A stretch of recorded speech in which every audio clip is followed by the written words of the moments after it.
خاتون حضور کی خدمت میں حاضر ہوئی اور عرض کی یا رسول اللہ صلی اللہ علیہ وسلم مجھ سے بدکاری سرزد ہو گئی ہے اور میرے پیٹ میں بچہ ہے اور میں چاہتی ہوں کہ آخرت کی سزا کی بجائے دنیا کے اوپر اس کی سزا مجھے دے دی جائے تاکہ میں پاک ہو جاؤں اور صاف ہو جاؤں، کیونکہ آخرت کی سزائیں بہت سخت ہیں۔ اللہ کے محبوب علیہ السلام نے جبریل امین سے ایک دن پوچھا تھا مجھے جہنم کے عذابوں کا ذکر سناؤ، تو عرض کی یا رسول اللہ صلی اللہ علیہ وسلم ہلکا ترین عذاب یہ ہے کہ جہنمی کے پاؤں میں آگ کے جوتے رکھے جائیں گے، باقی اس کے پورے بدن پہ آگ نہیں ہوگی، صرف آگ کے جوتے اس کو پہنائے جائیں گے، لیکن اس کی حدت، گرمی اور شدت اتنی ہوگی یغلی منہما دماغہ،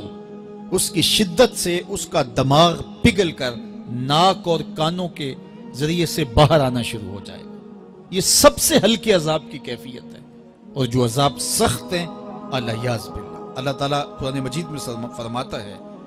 ثم لا يموت فیہا ولا یحیا، اس بڑے عذاب کا ذکر کیا جو جہنمیوں کو دیا جائے گا، فرمایا اس عذاب کی کیفیت یہ ہوگی بندہ نہ جیے گا نہ مرے گا۔ جیے گا اس لیے نہیں کہ آگے اور پیچھے دائیں اور بائیں آگ ہی آگ ہوگی، تو اس آگ میں جینا کو جینا تو نہیں ہوگا، اور مرے گا اس لیے نہیں کہ موت کو موت آ چکی ہوگی۔ تو وہ کتنا سخت عذاب ہوگا الیاذ باللہ کہ ہلکے ترین عذاب کی کیفیت یہ ہے کہ پاؤں میں آگ کا جوتا اور دماغ پگھل کے ناک اور کانوں کے راستے سے باہر آ جائے۔ تو اس نے عرض کی یا رسول اللہ صلی اللہ علیہ وسلم میرے اوپر حد جاری کر دیجئے، اور اس نے کہا کہ میرے پیٹ میں جو ہے وہ بچہ ہے۔ اللہ کے محبوب علیہ السلام نے فرمایا جاؤ جب بچہ پیدا ہو تو پھر آنا۔ وہ چلی گئی، تو جب بچہ پیدا ہوا تو گود میں اٹھائے پھر حضور کی خدمت میں حاضر ہوئے اور عرض کی یا رسول اللہ یہ ہے بچہ جو میں نے گناہ کیا تھا، بدکاری کی تھی، آج یہ اس کی نشانی ہے۔ تو اللہ کے محبوب علیہ السلام نے فرمایا کہ اسے لے جاؤ اور اسے دودھ پلاؤ، اور جب یہ کچھ کھانے پینے لگ جائے گا تو پھر آنا۔ کچھ دنوں کے بعد وہ دوبارہ حاضر ہوئی اور اس نے اس بچے کے ہاتھ میں روٹی کا ٹکڑا دیا ہوا تھا، اور عرض کی یا رسول اللہ دیکھ لیجئے اب یہ روٹی کھانے لگ گیا ہے۔ اللہ اکبر۔ تو اللہ کے محبوب نے فرمایا انہیں لے جاؤ اور جا کے انہیں سنگسار کر دو۔ اس کی یہ حد بنتی تھی، اس کو سنگسار کیا اور اس نے خود یہ سزا اپنے لیے قبول کی۔ تو یہ بات ذہن نشین کیجئے کہ یہ وہ لوگ تھے کہ جن سے کبھی کوئی گناہ سرزد ہو جاتا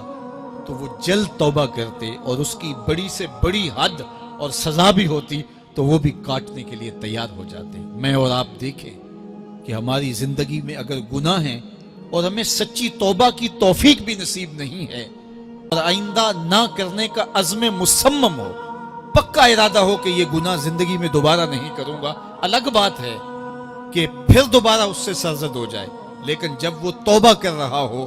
تو اس وقت اس کا پختہ عزم ہو اور اس کے دل کے کسی گوشے میں نہ ہو کہ چلو میں توبہ کر لیتا ہوں اور پھر ہو گیا تو پھر کر لوں گا، پکا عزم ہو کہ دوبارہ یہ گناہ نہیں کروں گا۔ اور اگر زبان سے توبہ توبہ کر رہا ہو اور دل میں ہو کہ ٹھیک ہے یہ تو صبح بھی مجھ سے عمل بد سرزد ہونا ہے، تو اللہ تعالیٰ سے یہ مذاق کرنے والی بات ہے، اور اللہ تعالیٰ سے جو مذاق کرتا ہے